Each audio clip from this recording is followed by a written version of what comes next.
Bismillahirrahmanirrahim. Assalamualaikum warahmatullahi wabarakatuh. Saya Alif Ikram, nombor matrik 052355.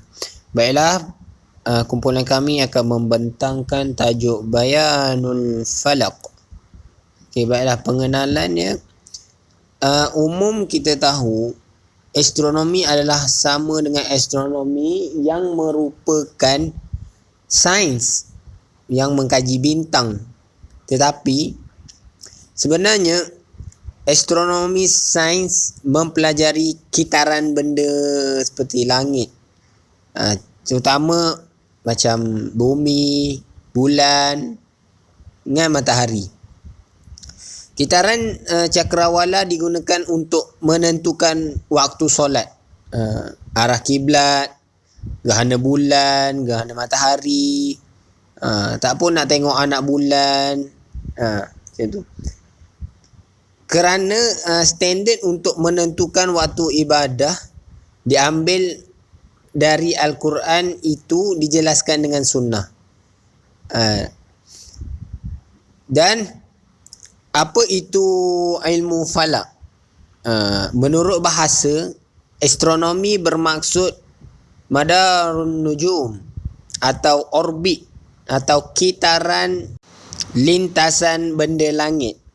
Jadi astronomi adalah sains yang mengkaji lintasan benda langit, terutama bumi, bulan dan matahari, untuk memahami kedudukan cakrawala dan untuk saling mengenali dan memahami masa di waktu di bumi. Okey, istilah astronomi boleh disamakan dengan istilah astronomi praktikal dalam dunia astronomi, kerana hasil pengiraan sains ini dapat dipraktikkan atau digunakan oleh manusia dalam kehidupan seharian. Ia juga disebut sains matematik kerana aktiviti utama sains ini adalah untuk mengira kedudukan ketiga-tiga cakrawala di atas. Assalamualaikum warahmatullahi wabarakatuh. Nama saya Muhammad Syahmir bin Halid, nombor matrik 052357. Saya akan menerangkan sedikit tentang manfaat ilmu falak.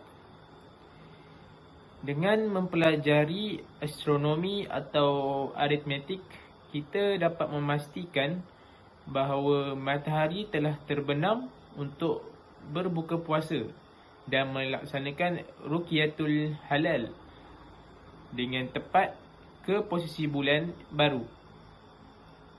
Oleh itu, astronomi dan aritmetik dapat memupuk keyakinan dalam beribadah dan menjadikan ibadah lebih rendah hati. Nabi SAW bersabda, "Sesungguhnya hamba Allah yang terbaik adalah mereka yang selalu memperhatikan matahari dan bulan serta mengingati Allah." Diriwayatkan oleh Tabrani. Assalamualaikum warahmatullahi wabarakatuh. Nama saya Muhammad Syahmir bin Halid. Saya akan sambung tentang hukum mempelajari ilmu falak. Memandangkan pentingnya astronomi dalam pelaksanaan ibadah, mempelajari astronomi atau aritmetik diharuskan secara sah, seperti yang dinyatakan oleh Abdullah bin Husain, iaitu kerana astronomi mengandungi maklumat tentang kiblat dan hal-hal yang berkaitan dengan kalender seperti puasa. Mempelajarinya adalah wajib, bahkan diwajibkan, terutama sekarang kerana ketidaktahuan hakim, yakni tentang astronomi, dan sikap naif mereka serta kecerobohan mereka menerima bukti seseorang yang tidak boleh dipercayai. Para sarjana seperti Ibnu Hajar dan Ar-Ramli menyatakan bahawa mempelajari astronomi adalah fardu ain bagi mereka yang tinggal bersendirian. Sementara itu, banyak undang-undang adalah fardu kifayah bagi masyarakat. Astronomi sebagai subjek dapat dilihat dari dua perspektif.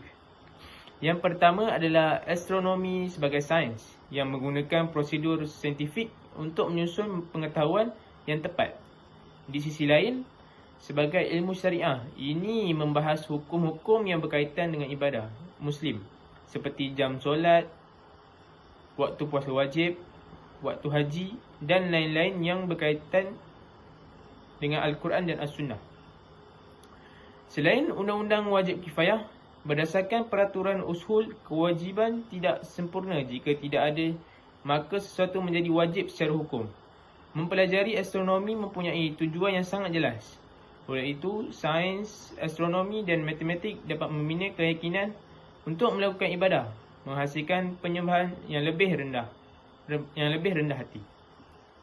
Okay, bismillahirrahmanirrahim.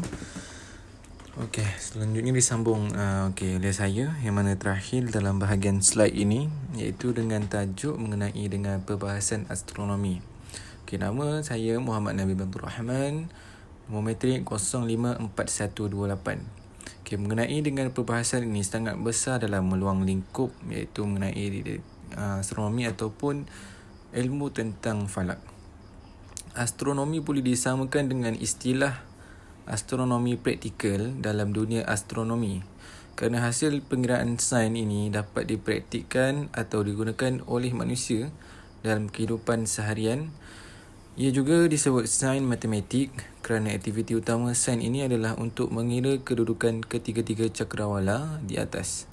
Bahawa astronomi kajian Islam berkait dengan pelaksanaan ibadah, terdapat 4 kajian umum. So, dapat kita rungkaikan dalam pengajian astronomi ini berkait rapat dengan pengkhususan kita dalam menjalani sehari-harian dengan ibadah kita. Islam amat menitik beratkan juga kepada ilmu astronomi ataupun ilmu falak ini kerana ia berkait rapat dengan ibadah yang kita lakukan setiap hari ataupun tahun-tahun baru yang akan datang. Kerana dari situ kita boleh lihat banyak faktor-faktor pada zaman dahulu. Jika kita hendak menunaikan ibadah solat ataupun mengetahui waktu-waktu masuknya waktu fardu, ditentukan oleh ilmu-ilmu bintang ataupun ilmu angkasa, yang mana dipanggil ketiga itu adalah ilmu al-falak, dan dalam kajian akademiknya dipanggil astronomi. Okey, kita lihat contoh jenis empat contoh ibadah yang boleh kita kaitkan dengan ilmu falak ini ataupun astronomi. Okay, contohnya yang pertama adalah arah kiblat dan bayangan arah kiblat, yang mana ditentukan oleh matahari ataupun bayang-bayang ketika itu waktunya. Yang kedua, waktu solat, maksudnya waktu solat juga daripada bayang-bayang. Yang arah kiblat ini daripada ilmu bintang, yang mana arah-arahnya menunjukkan arah kompas, iaitu arah ke arah utara, barat, selatan dan sebagainya. Yang ketiga, permulaan bulan hijrah. Dan keempat adalah gerhana matahari dan juga bulan. So, ini dapat merungkaikan